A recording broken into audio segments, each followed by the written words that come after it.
Japan was in the throes of the late Azuchi Momoyama period, a violent, chaotic era where feudal lords, the daimyo, battled incessantly for land and power. The country was a chessboard of shifting allegiances and brutal conflict, dominated by the ambitious unification efforts of Oda Nobunaga, then Toyotomi Hideyoshi, and finally, the figure who would usher in centuries of stability, Tokugawa Ieyasu.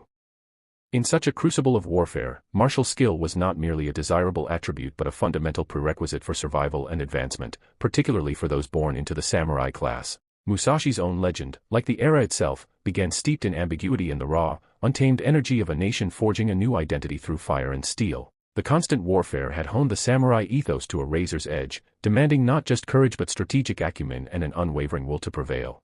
It was into this demanding and unforgiving environment that Musashi was thrust, destined to carve his name into the annals of Japanese history with the point of his sword and the depth of his intellect. The exact details of Musashi's origins remain shrouded in the mists of time, with conflicting accounts placing his birth in either Mimasaka or Harima province. His parentage, too, is a subject of some debate, though he is generally accepted as the son of Shinmon Munasai, a locally renowned swordsman and master of the judai, a specialized truncheon-like weapon. Munasai had served the Shinmon clan of Mimasaka, and his martial reputation would undoubtedly have cast a long shadow over his son. Musashi's mother, Omesa, is said to have died shortly after his birth, or perhaps, as some tales suggest, he was abandoned by his parents, leading to a childhood marked by profound loss or a deep-seated sense of displacement. Legend paints a picture of a fiercely independent and even truculent boy, traits perhaps forged in the crucible of such an unsettled early life. He was reportedly raised by his maternal uncle, Dorinbo, a Buddhist priest residing at the Shorien temple. This upbringing exposed young Musashi to the disciplined routines and contemplative principles of Zen Buddhism, an influence that would profoundly shape his later philosophical outlook. Thus, from his earliest years, Musashi was subject to seemingly contradictory influences, the martial heritage of his father, steeped in the samurai tradition of combat and honor, and the monastic environment provided by his uncle, emphasizing discipline, meditation, and the pursuit of inner peace. It is possible he received his initial instruction in swordsmanship from Munasai, or from other local martial arts practitioners, as was customary for samurai offspring. The rugged landscape of his youth, the prevailing societal expectation for samurai children to embrace the warrior's path from a tender age, and the complex legacy of his father, perhaps a harsh or distant figure, all contributed to the forging of Musashi's fiercely independent and self-reliant character. Dorinbo's teachings likely provided a crucial counterpoint to the prevailing violence of the era, instilling in Musashi a capacity for introspection and a yearning for deeper understanding that would later elevate his martial philosophy beyond mere fighting prowess. This duality, the fierce warrior and the contemplative mind, would become the defining characteristic of his extraordinary life. Musashi's precocious ferocity and unconventional nature were dramatically unveiled in his infamous first duel, which occurred when he was merely 13 years old. His opponent was Arima Kihei, a seasoned samurai of the Shinto-ryu school of swordsmanship, known for his skill and, according to some accounts, his arrogance. Kihei had issued a public challenge, a common practice for martial artists seeking to establish or enhance their reputation. The young Musashi, then still known as Benosuke, astoundingly accepted. The details of the encounter vary in different tellings, a common characteristic of Musashi's biography where historical fact often blends with dramatic legend. Some accounts suggest Musashi arrived unkempt, perhaps appearing disrespectful or unconcerned, while others claim he arrived late, a tactic he would later employ to unsettle his opponents. Confronted by the experienced Kihei, the boy Musashi, armed perhaps with only a staff or a bakken, wooden sword, reacted with explosive speed and raw power. He reportedly threw Kihei to the ground and then struck him fatally. This brutal outcome shocked onlookers and irrevocably marked Musashi. It was a stark and bloody initiation into the life of a duelist, demonstrating his innate combat intuition, his willingness to defy convention, and his almost primal capacity for decisive violence. This victory, however, was more than just a youthful display of prowess, it foreshadowed the path he would tread, a path of relentless self-improvement through life-or-death encounters, a path that often meant solitude and the constant shadow of mortality. This early, shocking success likely solidified his conviction that the way of the sword was his destiny, his primary means of navigating a world saturated with conflict. More profoundly, it may have implanted in him an early understanding that victory in combat depended on more than just superior technique. It required a keen psychological edge, an ability to disrupt the opponent's composure, and an unhesitating willingness to exploit any available opening, principles that would become central to his mature philosophy of strategy. This first duel set him upon the warrior's pilgrimage, the Musha Shugyo, a quest for enlightenment through the perfection of his martial art. Around the tender age of 16, circa 1599 or 1600, Musashi made the pivotal decision to leave his village and embark fully on the Musha Shugyo. This warrior's pilgrimage was a revered, albeit perilous, tradition among ambitious samurai who sought to hone their skills, test their mettle against diverse opponents, and gain worldly experience. By severing his local ties, Musashi embraced the uncertain existence of a ronin, a masterless samurai. Ronin were often figures of suspicion in feudal Japan, perceived as potential troublemakers or vagrants, yet they also embodied a spirit of untamed freedom and self-determination. Shortly after he began his wanderings, Japan was convulsed by the Battle of Sekigahara in October 1600. This cataclysmic engagement was the decisive conflict that cemented the supremacy of Tokugawa Ieyasu and ushered in the long era of the Tokugawa shogunate, effectively ending the Sengoku period's chronic civil wars. Musashi's involvement in this historic battle is a subject of ongoing debate among historians. Some accounts suggest he fought on the losing side, with the Western army loyal to the Toyotomi clan, possibly under the banner of Yukita Hidei, whose domain encompassed Musashi's home province and to whom his family, the Shinmen, had traditional allegiances. Other theories place him with the victorious Eastern Army of Tokugawa, or speculate that while he may have been in the region, he was not a direct combatant in the main battle. Regardless of his specific role, or even if he was merely a peripheral witness, surviving such a massive and brutal conflict, which involved hundreds of thousands of warriors and resulted in appalling carnage, would have been a profoundly formative experience. The sheer scale of death, the intricate strategic maneuvers of vast armies, the thunder of primitive cannons and musketry, and the desperate courage and cruelty on display would have provided him with an unparalleled, grim education in the realities of warfare, far transcending the individual dynamics of one-on-one duels. The chaotic aftermath, particularly for those associated with the defeated Toyotomi forces, would have further underscored the precariousness of life and the importance of resilience and adaptability. The years immediately following the Battle of Sekigahara were exceptionally challenging for a young ronin like Musashi. With the Tokugawa regime consolidating its power, the country was gradually moving towards stability, but the transition was fraught with uncertainty. Masterless samurai, many of them veterans of the recent wars, roamed the land, often struggling for subsistence. For Musashi, this period was a harsh apprenticeship in survival. Securing food, finding shelter, and obtaining opportunities to test his skills in duels demanded immense resourcefulness, unwavering determination, and a capacity to endure hardship. He faced constant danger, not only from formal challenges by other martial artists but also from bandits, desperate former soldiers, or local authorities wary of unattached swordsmen. The solitude of the road, the necessity for constant vigilance against unforeseen threats, and the psychological burden of a life lived on the edge must have been immense. Yet, this itinerant lifestyle also afforded him unique opportunities. As he traversed different provinces, he would have encountered various martial arts schools, ryua, each with its own distinctive techniques, strategies, and philosophies. He was an astute observer, absorbing what he found effective, dissecting weaknesses, and continuously refining his own burgeoning, unorthodox approach to swordsmanship. This period of intense self-training and real-world combat experience was crucial in hardening his body, sharpening his mind, and forging the indomitable spirit that would become his hallmark. The loneliness of his path, the constant proximity to death, and the gnawing uncertainty of his future stripped away any illusions, forcing him to rely entirely on his own strength, intellect, and burgeoning understanding of the way. The financial precarity was an ever-present concern. Ronin often depended on the charity of Buddhist temples, the generosity of sympathetic villagers, or the rare and meager payment for a duel or, less commonly for one so young and unstablished, for providing instruction. He had to prove his worth and his skill repeatedly, in a world that offered few second chances. During these formative years of his warrior pilgrimage, Miyamoto Musashi's distinctive attributes began to crystallize and command attention. His raw physical power was undoubtedly impressive, but it was his incisive intellect and an almost preternatural ability to read his opponent's intentions that truly set him apart. He was not constrained by the rigid dogmas and formal conventions that characterized many established schools of swordsmanship. Instead, he approached combat with a pragmatic and innovative mindset, constantly experimenting and adapting. It was during this period that he began to develop and refine his signature Nitten Ichiryu, the two heavens as one school, which involved the audacious and highly unorthodox technique of fighting with two swords simultaneously, the long katana and the shorter wakizashi. At a time when most samurai focused their training almost exclusively on the single long sword, Musashi's dual-wielding approach was revolutionary, offering greater versatility in both offense and defense. His willingness to exploit any available advantage, whether psychological, environmental, or tactical, became a defining feature of his combat methodology.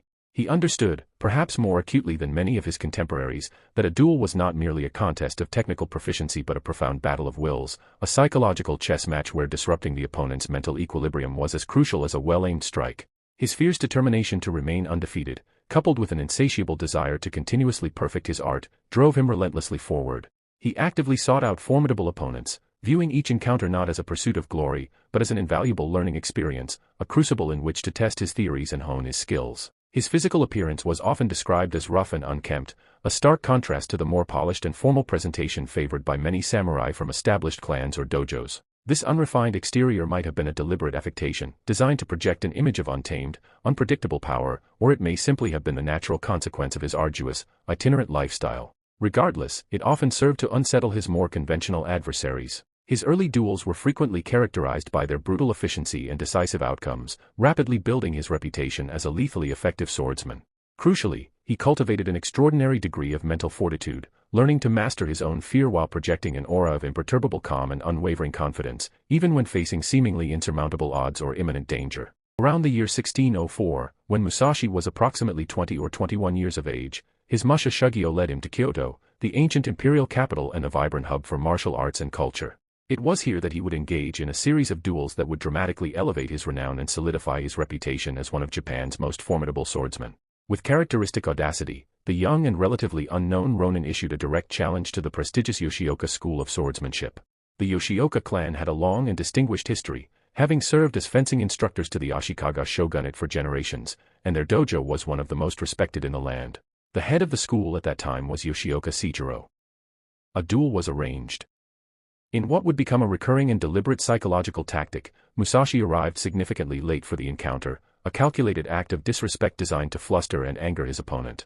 Accounts of the duel state that Musashi, possibly wielding a bakken, delivered a single, powerful blow that struck Seijiro on the arm or shoulder, incapacitating him and forcing him to retire as the head of the Yoshioka school. Humiliated by this defeat, Yoshioka Denshikiro, Seijiro's younger brother and a swordsman of considerable skill, promptly challenged Musashi to a second duel to avenge his family's honor and restore the school's prestige. Once again, Musashi employed his tactic of arriving late, further infuriating Denshikiro and his supporters. In this second confrontation, Musashi fought with decisive force, disarming and killing Denshikiro. The Yoshioka clan, now doubly shamed and consumed by a desire for vengeance, orchestrated a third and final encounter. They amassed a considerable force, including archers, musketeers, and numerous swordsmen, intending to ambush and overwhelm Musashi near Ichijoji Temple, just outside Kyoto. The nominal leader of this force was the new, very young head of the school, Yoshioka Matashikiro, Seijiro's son, who may have been only 12 or 13 years old, essentially serving as bait. Musashi, however, possessed a keen strategic mind and anticipated a trap. Instead of arriving late, he arrived hours early, concealing himself and observing the Yoshioka clan's preparations. At a moment of his choosing, he launched a sudden, ferocious surprise attack, cutting his way through the ambushers and, in the ensuing melee, striking down young Matashikiro. This series of devastating victories effectively shattered the reputation and power of the Yoshioka school of swordsmanship in Kyoto. For Musashi, it was a pivotal moment, cementing his fame as an exceptionally skilled and utterly fearless duelist, but also branding him as a ruthless figure capable of dismantling an entire martial tradition. The repercussions were immense. He had unequivocally demonstrated his martial superiority over one of the most venerable and respected schools in Japan, a feat that resonated throughout the samurai world. Musashi's triumphs over the formidable Yoshioka clan were not attributable to mere fortune or brute physical strength, rather, they were a vivid demonstration of his rapidly evolving, highly adaptable fighting style and his profound, intuitive grasp of combat psychology.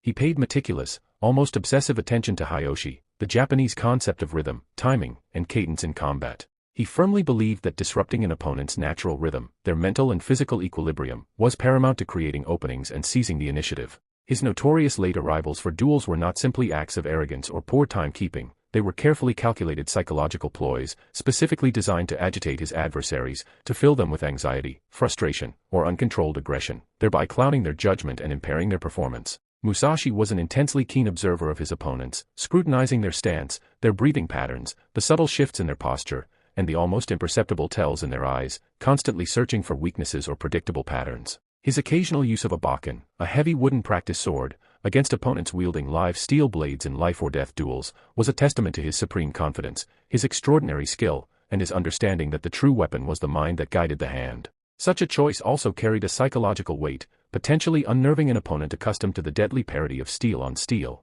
The Nitten Ichi-ryu, his distinctive two-sword style, was founded upon a core principle of practicality and comprehensive engagement. If a warrior possessed 2 arms and 2 swords, why restrict oneself to using only one? This emphasis on utilizing all available resources and tools to their fullest potential became a hallmark of his pragmatic and efficient approach to combat.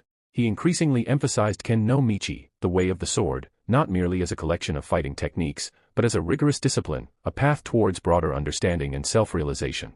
For Musashi, strategy in dueling, and indeed in all aspects of life, was not about adhering to rigid, pre-planned sequences of moves. Instead, It was about cultivating radical adaptability, sharpening perception to an almost supernatural degree, and developing the ability to see the unseen, the opponent's intentions, the subtle shifts in the flow of combat, the fleeting opportunities that others might miss. He aspired to achieve a state of mushin, or no-mind, a concept deeply rooted in Zen Buddhist philosophy, where actions become fluid, intuitive, and instantaneous, unhindered by the disruptive chatter of conscious thought, fear, or hesitation. He understood the critical importance of leveraging environmental factors, the terrain, the direction of the wind, the position of the sun, incorporating these elements into his tactical considerations whenever feasible.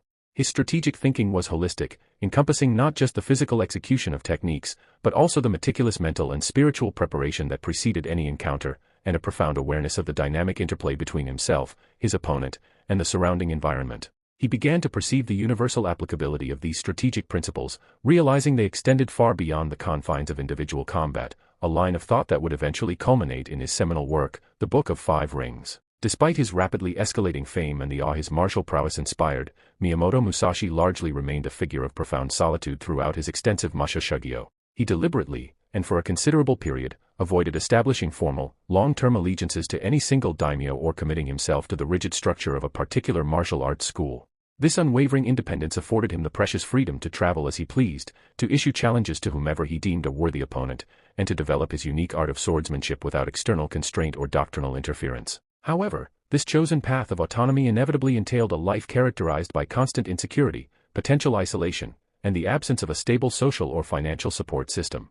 His reputation, a double-edged sword, preceded him wherever he went. He was known as a man of extraordinary, almost supernatural skill, but also as an unpredictable, potentially dangerous, and unrefined individual. While some daimyo might have sought his services on a temporary basis, perhaps for specific instruction or as a formidable addition to their retinue, his often unkempt appearance, his direct and sometimes abrasive manners, and his fierce, untamable independence likely made him a challenging figure to integrate into the increasingly formalized and hierarchical samurai society of the nascent Edo period. Historically documented deep personal relationships from this phase of his life are notably scarce, apart from fleeting interactions with temporary students or occasional patrons who might have offered him brief respite or support. His primary, all-consuming relationship was with his way, the relentless, ascetic pursuit of martial perfection and the deeper, philosophical enlightenment he believed it could unlock. His defining characteristics solidified during these years: his unbroken string of victories in duels, his unorthodox and highly effective methods, his profound strategic thinking that looked beyond mere technique, and his almost monastic dedication to his craft. He appeared largely uninterested in the conventional trappings of success that other samurai might have sought: material wealth, official rank, or established social status. His quest was predominantly internal, a deeply personal and philosophical journey. It was also during this period that he began to seriously explore other artistic disciplines, notably calligraphy, shodo, and ink painting, sobokuga. He perceived these arts not as mere pastimes, but as complementary practices to his swordsmanship, sharing fundamental principles of balance, precision, spontaneity, and the direct expression of inner spirit. These artistic endeavors reflected a growing desire to cultivate a well-rounded, holistic understanding of the way, where the decisive sword strike and the expressive brushstroke originated from the same centered, disciplined mind. His often described wild and unkempt appearance only added to his mystique, creating an enigmatic persona, a wandering ronin who could effortlessly defeat the champions of Japan's most established martial traditions, a seemingly rough-hewn traveler who nonetheless possessed a keen, penetrating intellect and a developing, sophisticated aesthetic sensibility. This period was absolutely crucial in forging the enduring legend of Musashi as the archetypal wandering swordsman, a solitary seeker beholden to no master but his own rigorous quest for ultimate mastery. Following his comprehensive victories over the Yoshioka school in Kyoto, Miyamoto Musashi's Musha Shugyo continued with an undiminished, almost obsessive intensity. He traversed the length and breadth of Japan, journeying extensively from the main island of Honshu to the southern island of Kyushu, constantly seeking out new challenges and opportunities to refine his martial art. During the years from approximately 1605 to 1612, a period representing the zenith of his dueling career, he is reputed to have engaged in over 60 duels, emerging undefeated from every single encounter. His adversaries were frequently masters of diverse weaponry and highly respected martial artists in their own right, each posing a unique tactical problem. One particularly notable confrontation during this time was his duel with Shishido Bacon, a renowned master of the kusarigama, a challenging weapon consisting of a sickle, connected by a long chain, kusari, to a weighted end. The kusarigama was a formidable and unpredictable weapon, capable of ensnaring an opponent's sword, tripping them with the chain, or delivering deadly strikes with the sickle from unexpected angles and distances. Musashi, demonstrating his characteristic adaptability and strategic foresight, reportedly anticipated Bacon's tactics. He is said to have skillfully used his two swords, the katana and wakizashi, in concert, employing one to neutralize the threat of the chain while using the other to counter the sickle, ultimately defeating and killing Bacon. While the specific details of many of these duels are often sparse, sometimes embellished by centuries of legend and oral tradition, the sheer, undisputed number of victories against such a wide array of highly skilled opponents speaks volumes about Musashi's exceptional martial prowess, his innovative strategic acumen, and his psychological fortitude. He faced and overcame masters of the spear, yari, the glaive, naginata, and numerous other distinct styles of swordsmanship. Each duel served as a practical laboratory for the continuous evolution of his Niten Ichi-Ryu and a crucible for deepening his insight into the fundamental nature of combat. He was not merely collecting trophies or seeking fleeting glory, he was relentlessly absorbing knowledge, meticulously refining his techniques, and striving for an ever more profound understanding of his way. This period firmly established his reputation across Japan as an invincible swordsman, a living legend who inspired both profound awe and considerable fear. His approach to dueling remained intensely pragmatic. He fought not for conventional notions of honor or fame, but to rigorously test and unequivocally prove the efficacy of his evolving martial philosophy. The psychological pressure exerted upon his opponents must have been immense, facing a man whose fame for invincibility was already widespread and whose unconventional methods made him notoriously difficult to predict. He actively cultivated an aura of unpredictability and an almost unnerving calm that unsettled even the most seasoned and courageous warriors. The unceasing crucible of life-or-death duels served as the ultimate, unforgiving testing ground for Miyamoto Musashi's evolving Niten Ichi-Ryu. He meticulously refined the intricate techniques for wielding the long katana and the shorter wakizashi in harmonious concert, emphasizing fluidity of movement, radical adaptability to changing circumstances, and the crucial ability to attack and defend simultaneously from multiple angles and varying distances. His style was not characterized by overly elaborate or aesthetically flashy movements. Instead, it prioritized directness, brutal efficiency, and a profound, almost intuitive understanding of timing, hyoshi, and distance, mai. He taught that the two swords should be wielded as naturally and instinctively as an individual uses both hands for everyday tasks, without conscious thought or hesitation. Beyond the purely physical techniques, Musashi was concurrently solidifying the profound philosophical underpinnings of his school.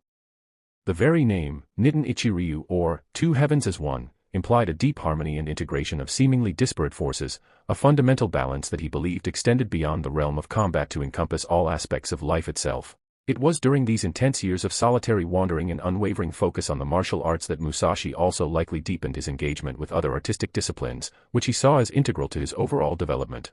While his most famous and accomplished works of art, particularly his ink paintings, date from his later, more settled years, the seeds of this rich artistic expression were almost certainly sown much earlier in his journey. Calligraphy, shoto, and monochrome ink painting, sobokuga, shared with swordsmanship many of the core principles of Zen philosophy that Musashi was increasingly embracing: the importance of mindfulness, zanshin, the power of spontaneity born from deep practice, hitsuzendo, the Zen way of the brush, and the authentic expression of inner spirit, seishin, the intense discipline required to control a brush, to create lines of varying thickness, texture, and emotional intensity with a single, uncorrectable stroke, the profound concentration needed to capture the very essence of a subject, a bird, a flower, a landscape, with a few bold, decisive movements, mirrored the pinpoint focus and unwavering precision demanded in a sword fight. These artistic practices were not mere hobbies or diversions for Musashi, they were integral components of his holistic pursuit of the way.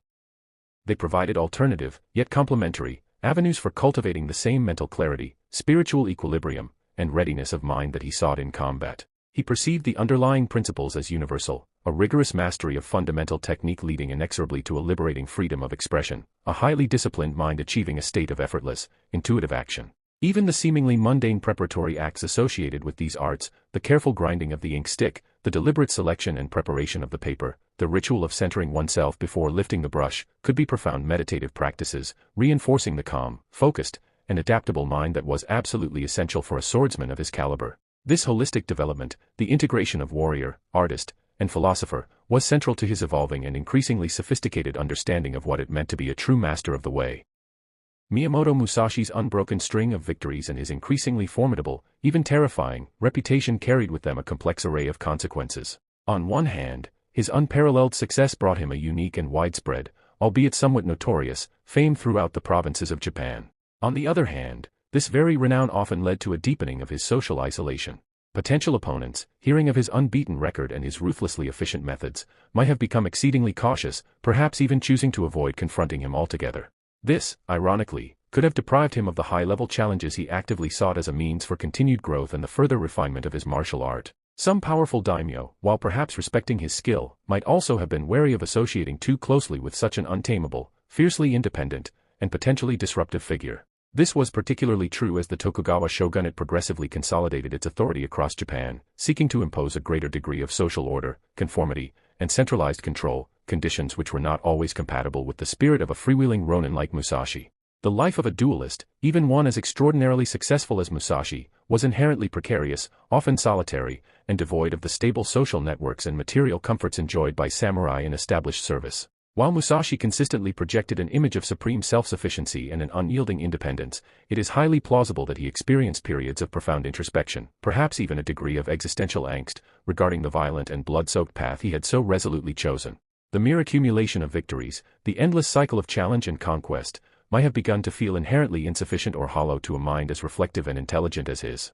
The constant proximity to death, the grim reality of taking human lives, even within the socially sanctioned context of formal duels or self-defense, could easily lead a contemplative individual to question the ultimate purpose and spiritual value of such extraordinary martial skill. This period of his life might well have marked a subtle but significant shift in Musashi's internal landscape, a gradual transition from a primary, almost obsessive focus on perfecting martial technique and ensuring victory, to a deeper, more urgent search for the underlying principles, the spiritual meaning, and the broader philosophical implications of his way. His documented encounters with Zen monks, his personal study of Buddhist texts, however informal or eclectic it may have been, and his own dedicated meditative practices likely played a crucial role in this evolving consciousness. He was, in essence, moving beyond the archetype of the mere warrior, Bushi, and striving towards the ideal of the warrior sage, a figure who integrates martial prowess with profound wisdom and spiritual insight. The complexities of his reputation meant that he was frequently judged solely on his fearsome abilities with the sword, a perception that perhaps overshadowed the significant intellectual, artistic, and philosophical dimensions of his character that were developing concurrently and with increasing depth. He was, in a sense, partially ensnared by his own legend, a man known to the world almost exclusively for his blade, while he himself was likely engaged in an increasingly desperate search for a more integrated, holistic understanding of life, death, and his unique place within the grand tapestry of existence. This internal journey, this profound quest for something more enduring and meaningful than simply being the strongest or most feared swordsman in the land, was a critical and defining aspect of his ongoing development. The absolute zenith of Miyamoto Musashi's dueling career, and arguably its most historically resonant and dramatically retold encounter, was his fateful duel with Sasaki Kojiro in the year 1612. Kojiro, widely known by the honorific Ganryu, which translates to large rock style, the distinctive name of his martial school and his formidable sword technique, was himself a master swordsman of exceptional renown. He was particularly celebrated for his unparalleled skill with the nodachi, an extra-long two-handed sword, and for his signature, Tsubame Geishi, or swallowing bird cut, often translated as swallow cut, technique, a blindingly fast, deceptive series of cuts said to be so swift and precise that it could strike down a swallow in mid-flight. At the time, Kojiro was in the esteemed service of Hosokawa Tadaoki, the powerful daimyo of Kakura Domain in Busan Province, located on the northern coast of Kyushu. The duel between these two titans of Japanese swordsmanship was formally arranged to take place on Funajima, a small, uninhabited, and relatively remote island situated in the Kanman Straits, the narrow body of water separating the main island of Honshu from Kyushu. The anticipation and tension surrounding this momentous confrontation between two of Japan's most celebrated and feared martial artists were immense, attracting considerable attention from samurai and commoners alike.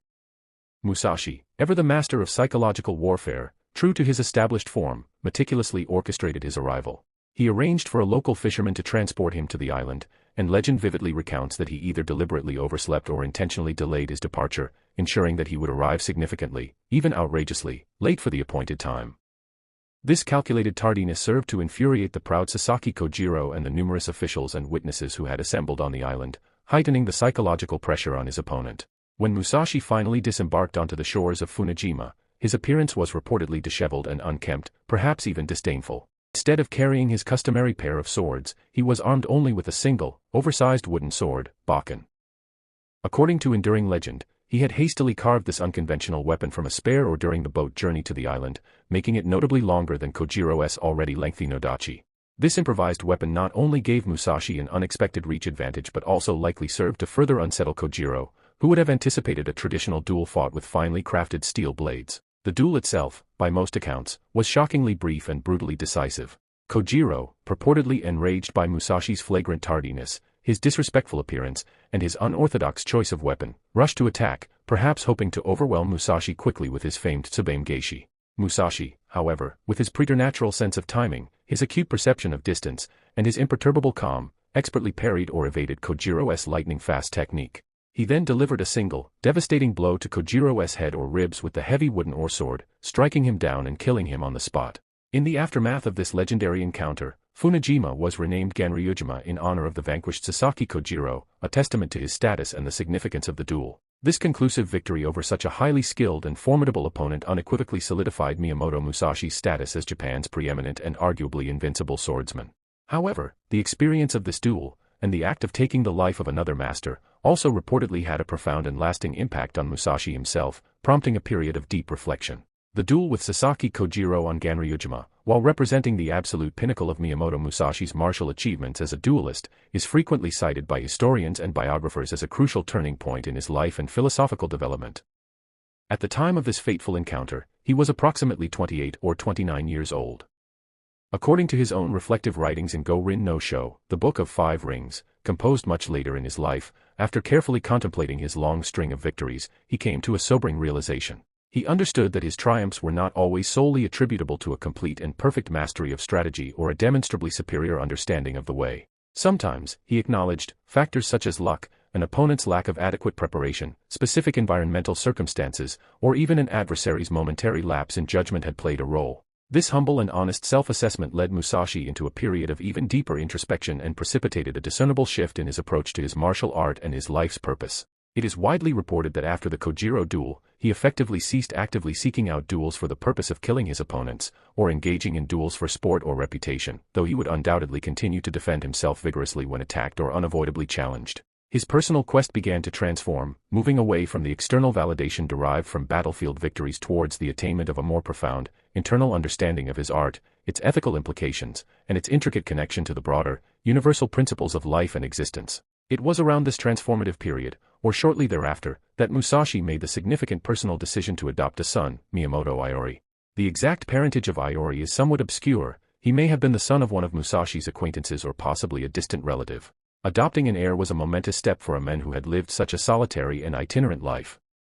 It suggested a burgeoning desire for continuity, a way to pass on his name and perhaps his teachings, and possibly indicated a subtle softening of his fiercely independent and often isolated existence. Miyamoto Iori would later go on to serve the powerful Ogasawara clan with considerable distinction, and his unwavering loyalty and deep reverence for his adoptive father, Musashi, even long after Musashi's death, were profound and well documented. This entire period marked a critical transition for Musashi, from the restless, untamed, wandering duelist of his youth and early adulthood to a more mature, contemplative figure, increasingly preoccupied with the deeper philosophical dimensions of his way and the enduring legacy he would eventually leave behind.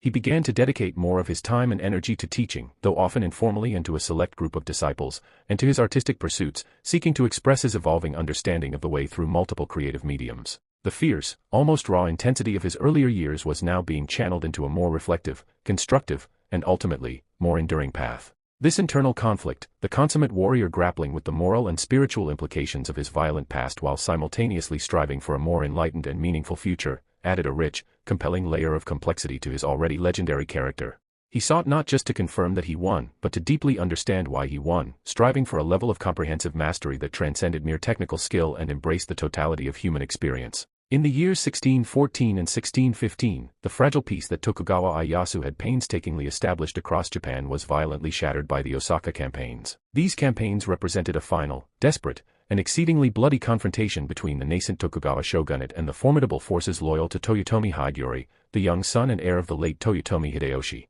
Hideyori's loyalists, composed of numerous ronin and daimyo still resistant to Tokugawa rule, were strongly entrenched within the massive and seemingly impregnable Osaka castle. Miyamoto Musashi's participation in these pivotal campaigns is historically documented, although his precise role and even his exact allegiance have been subjects of some historical debate and varying interpretations. However, the most reliable and widely accepted accounts suggest that Musashi fought on the side of the ultimately victorious Tokugawa forces, possibly serving under the command of Mizuno Katsunari, a notable Tokugawa general, during both the Winter Campaign of 1614 and the subsequent, decisive Summer Campaign of 1615. Some historical sources also indicate that his recently adopted son, Miyamoto Iori, may have participated alongside him. For Musashi, whose fame and experience were primarily rooted in individual duels and smaller-scale skirmishes, the experience of witnessing and actively participating in large-scale siege warfare would have been a profoundly impactful and educational ordeal.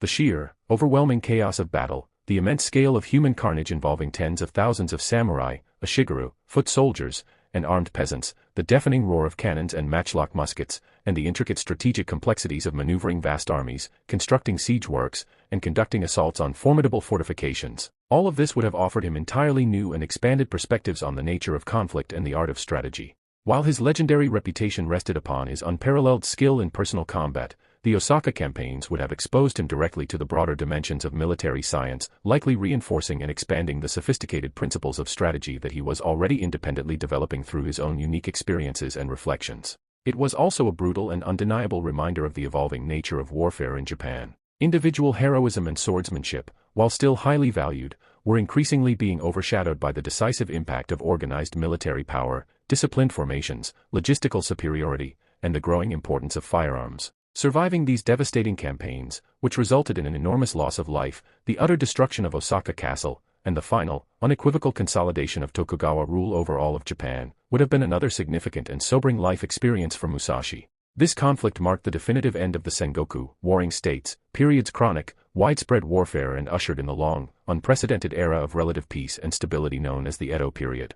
This profound societal shift would fundamentally change the role, identity, and societal expectations of the samurai class. For Musashi, his participation in the Osaka campaigns may have further solidified his personal decision to move beyond the life of a wandering duelist and to focus instead on the deeper, more lasting, and universally applicable principles of his way, particularly as the traditional opportunities for samurai combat and dueling were rapidly diminishing in the newly pacified Japan. His involvement provided a practical, large-scale, and unforgettable context for the strategic ideas he would later so eloquently codify in his writings. Following the conclusive end of the Osaka campaigns and the firm establishment of the Tokugawa shogunate's authority, Japan embarked upon an extended period of relative peace and internal stability that would last for over 2.5 centuries. For samurai like Miyamoto Musashi, whose lives, identities, and skills had been forged and defined by decades of unceasing conflict and the paramount importance of martial prowess, this profound societal transformation necessitated a significant adaptation. Musashi, now in his early 30s and a figure of considerable renown,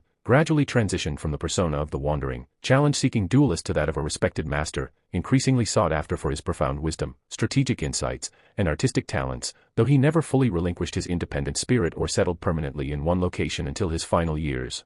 He is known to have spent some time in the service of Honda Tadamasa, the daimyo of Himeji Castle.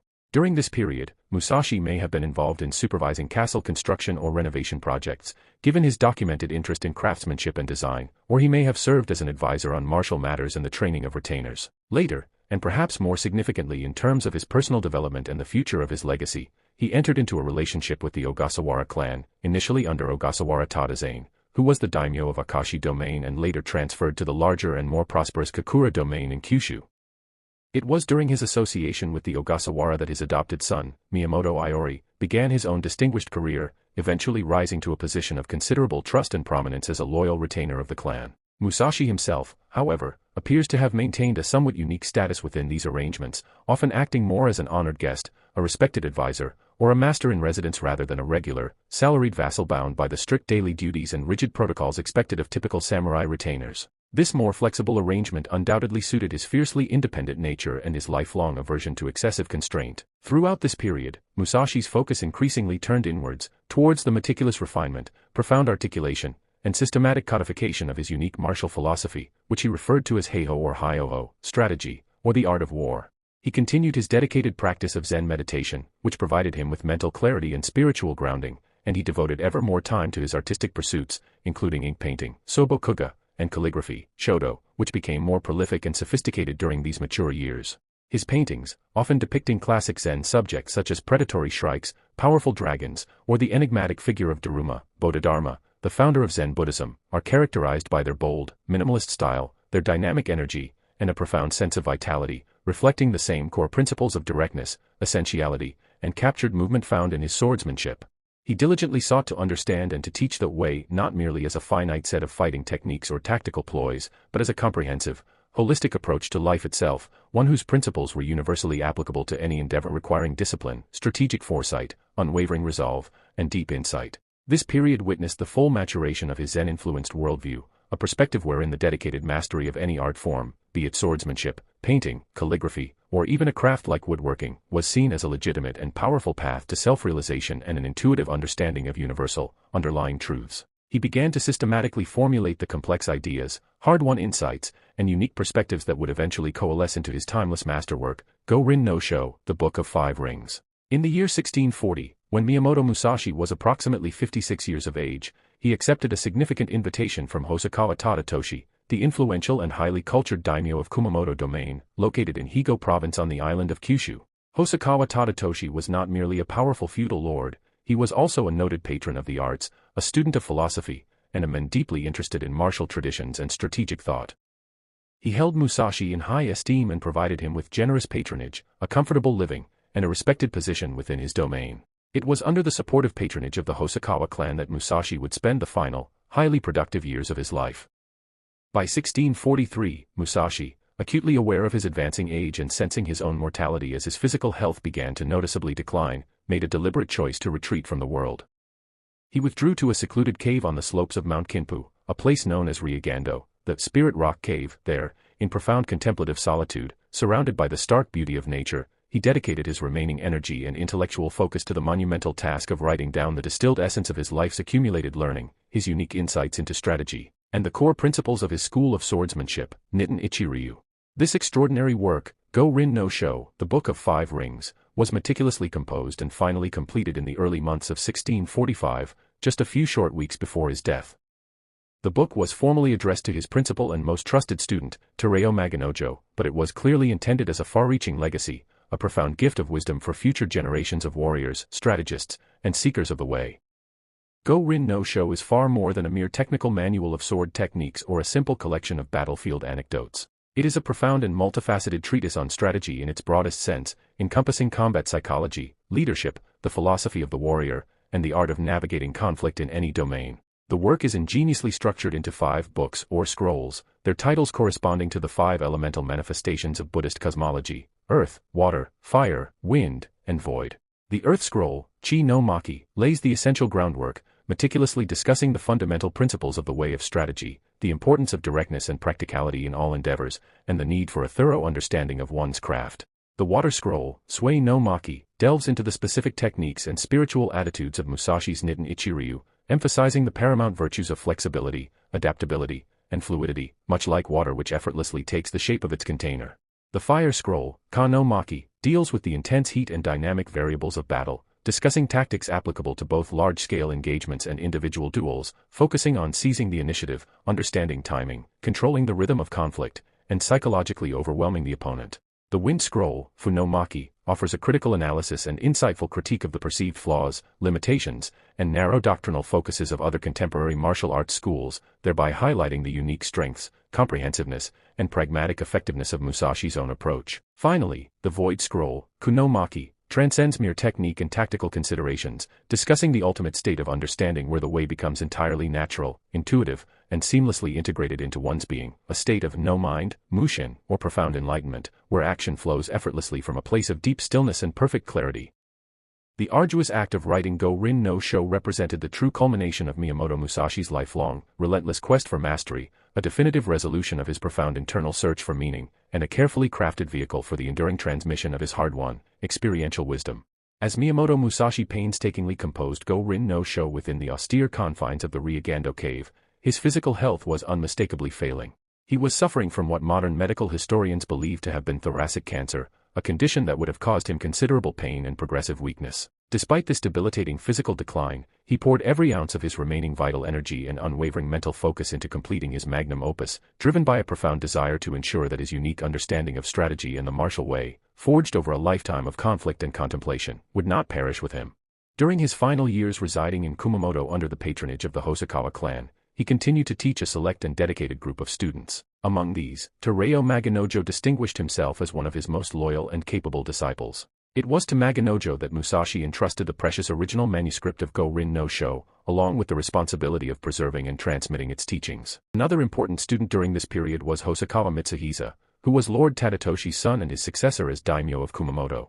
Musashi also imparted significant teachings and guidance to the young lord. Shortly before his death, Musashi, in a final act of philosophical distillation, also composed the Dakodo, which translates as The Path of Aloneness or The Way to Go Forth Alone. This remarkably concise and potent text consists of 21 precepts for living a disciplined, self-reliant, and ascetic life. These precepts vividly reflect his deeply ingrained Stoic ideals and his Zen-influenced philosophy, emphasizing virtues such as unwavering self-reliance, detachment from fleeting worldly desires and material possessions, scrupulous honesty in all dealings, and a constant, unwavering dedication to the pursuit of one's chosen way. On June 13, 1645, according to the Western Gregorian calendar, or the 19th day of the 5th month by the traditional Japanese lunar calendar, Miyamoto Musashi died peacefully in Chiba Castle, a residence within Kumamoto, at the age of 61 or 62. He had meticulously arranged the details of his own passing with the same deliberate foresight and calm acceptance that he had applied to his duels, distributing his few worldly possessions among his followers and bidding farewell to those closest to him. His unique Nitten Ichiryu school of swordsmanship was carefully passed down through his dedicated students, most notably Tereo Maganojo and Maganojo's younger brother, Tereo Motomenasuke. It was Motomenasuke who was primarily responsible for the initial wider dissemination and copying of Go-Rin no Sho, ensuring its survival beyond a small circle of direct initiates. While Musashi himself did not establish a large, formalized martial arts institution in the manner of some other schools, his profound teachings, powerfully articulated in his written works, ensured the enduring survival and far-reaching influence of his unique martial and philosophical legacy. His death marked the definitive end of an era for the fiercely individualistic, wandering swordsman archetype he so perfectly embodied, but it simultaneously signaled the true beginning of his enduring and ever-expanding legend. Miyamoto Musashi's most significant and enduring tangible legacy to the world is undoubtedly Go-Rin no Sho, the Book of Five Rings. Initially preserved, meticulously studied, and transmitted in secret primarily within the confines of his Nitten Ichiryu school by his direct disciples and their successors, the book gradually began to gain wider recognition within Japan over the ensuing centuries. However, it was not until the 20th century, particularly in the period following World War II when there was a surge of Western interest in Japanese culture and philosophy, that Go-Rin no Sho was translated into numerous languages and achieved truly international acclaim. Its profound appeal extends far beyond the realm of martial artists and swordsmen. Business leaders, military strategists, corporate executives, athletes, coaches, artists, and countless individuals simply seeking paths to self-improvement and effective living have found timeless wisdom, practical guidance, and deep inspiration within its pages. Musashi's trenchant emphasis on radical adaptability, the importance of clear and unbiased perception, the necessity of decisive and timely action, the critical value of thoroughly understanding one's opponent or competitor, and the foundational importance of mastering the fundamentals resonates powerfully across a vast array of diverse fields and human endeavors. His core principles of strategy are widely perceived as universally applicable to any situation involving conflict, competition, negotiation, or the dedicated pursuit of excellence in any domain. Beyond the profound impact of his written work, Miyamoto Musashi has become an enduring and iconic cultural figure, not only in his native Japan but also, increasingly, across the globe. He quintessentially embodies the revered ideal of the Kensei, sword saint, the master swordsman who transcends mere technical skill and brute force to achieve a profound spiritual understanding and a state of enlightened mastery. His life story, a compelling and often dramatic tapestry woven from historical fact, legendary embellishment, and folk tradition, has been romanticized and reinterpreted in countless novels, most famously Eiji Yoshikawa's epic Musashi, critically acclaimed films, popular manga and anime series, and numerous television dramas. In the popular imagination, he represents the ultimate Ronin, the masterless, solitary samurai who fearlessly carves his own unique path through a challenging world, relying solely on his wits, his unparalleled skill, and his indomitable spirit. This romanticized image, while sometimes overshadowing the more nuanced and complex historical figure, has unquestionably ensured his prominent and lasting place in popular culture as a potent symbol of Japanese martial valor, strategic genius, and profound philosophical depth. The Nitten Ichiryu school of swordsmanship, although it has naturally branched and evolved over the centuries, continues to be practiced diligently today by dedicated adherents around the world, with practitioners meticulously tracing their lineage and teachings back to Musashi and his direct disciples. Various legitimate branches of his school exist in Japan and internationally, all committed to preserving and transmitting his unique two-sword techniques and, just as importantly, the profound philosophical principles that underpin them.